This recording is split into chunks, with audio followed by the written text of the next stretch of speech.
Do you ever wonder why, even though we know something, we've learned something, we don't do it? Do you ever take a workshop or do some kind of a teaching, online teaching or an in-person class, and you learn the information, and then when it comes to really using it, it never happens? So as a caregiver, we may learn lots of things through our caregiving journey, but we struggle to use them because we're exhausted. We don't have the time. We feel overwhelmed.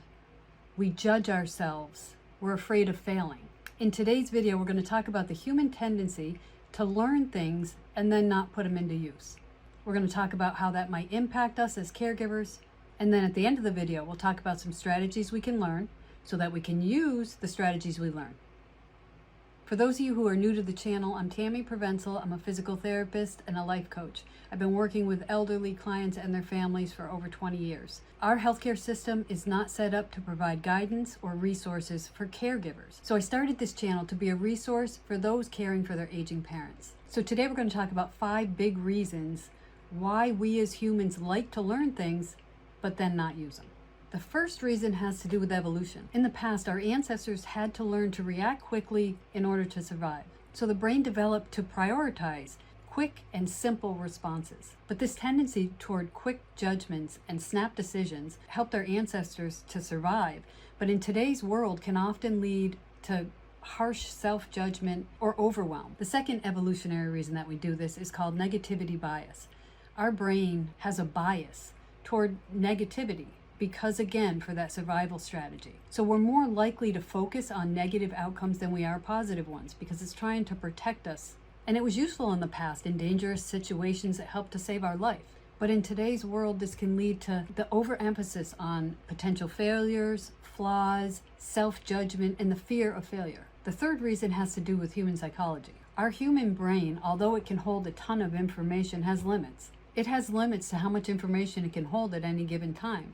And if too much information is coming in, it leads to the feeling of overwhelm. And this is a protective strategy against having to overuse our brain. But it also interferes with our ability to filter and apply new information. The fourth reason is called pattern recognition.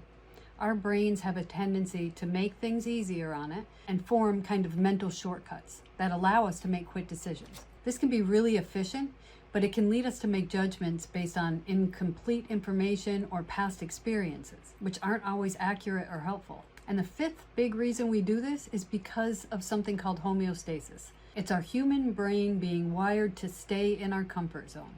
This includes sticking to familiar routines or judgments because they're predictable and require less mental effort. When we try new behaviors or new thought patterns, it uses more energy and it introduces uncertainty, which the brain naturally resists. So understanding these 5 tendencies is the first step to consciously take control and limit their effect that they have on our life.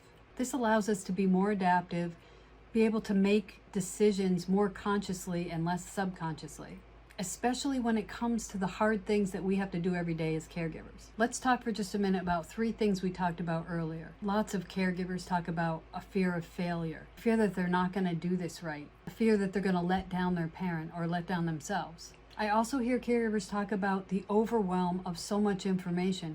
Having the internet now is great because we can learn anything, but it can be overwhelming. And caregivers often talk about having a hard time with making changes. Because we've had a relationship with our parent over the years, that's almost like a habit. We've developed a habit in how we relate to them.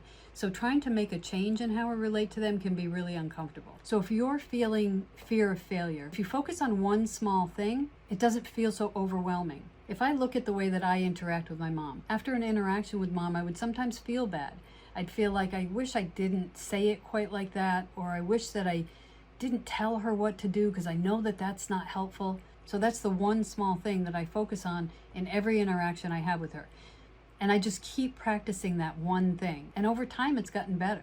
And focusing on one small thing you can do helps to build your confidence and your resilience over time. A strategy you could try for the feeling of overwhelm is to prioritize information. So if you're having an issue right now, see if you can find information just on that issue. I know for me, I tend to go down the rabbit hole of the internet.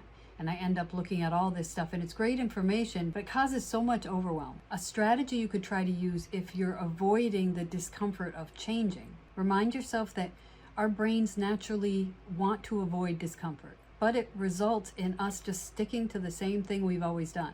So there's always going to be a certain amount of discomfort as we grow and as we learn. Hopefully today's video was helpful. 4 big things to remember.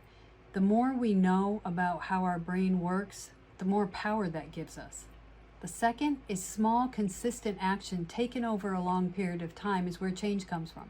The third is to get support through a therapist, a coach, a community, a friend.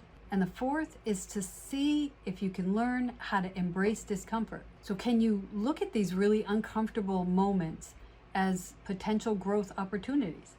Hopefully this video was helpful. If it was, please like and share. Please subscribe to this channel. And in the comment section below, include one small step that you're going to try to take, and then let us know how it goes. Thanks for watching.